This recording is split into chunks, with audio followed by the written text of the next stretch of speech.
Istriktong inspeksyon ang ginapatuman sa Coast Guard Station Davao sa mga latsa nga padulong Talikod Island sa malgikan sa Davao City karong Christmas holiday. Kipay mangnuan sa mga turista nga siguraduhon nga makig-alayon sa mga lehitimong tour operators.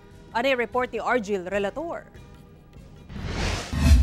Gikan alas 7 sa buntag, ana matod pa sa 31 ka mga lansya ang nibiyahe na padulong sa Talikod Island sa Samal Island alang sa island hopping ug water activities nga nanukad sa Santa Ana Wharf sa Davao City. Sa karon ubay-ubay na jud ang nagsugod na jud ang daghan nagtawo nga nagadto sa tong isla, samot na siya mga island hopping.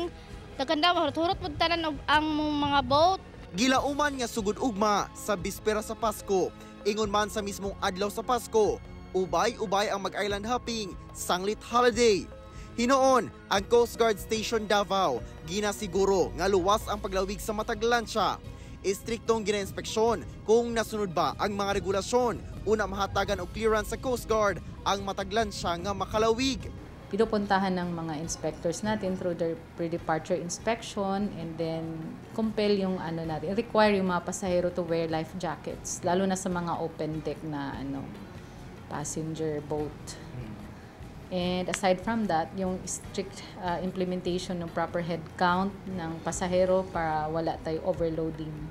Hugot ang pahimangno sa Coast Guard nga mo-avail og serbisyo sa mga lehitimong tour operators. Sanglit dunay nahitabong insidente kaniadto sa laing probinsya nga naaksidente ang sakyang bangka samtang naglawig sa kadagatan. Minsan may mga incidents na nagre-rent sila ng fishing bangka. So ito kasing fishing bangka, hindi siya designed to carry passengers. So for fishing lang talaga siya. And kung pwede naman siyang magkaroon ng dual purpose, it should be registered also, or the Coast Guard should be informed prior departure. Kauban si Mature Awing sa kamera. Ako si Argil Relator.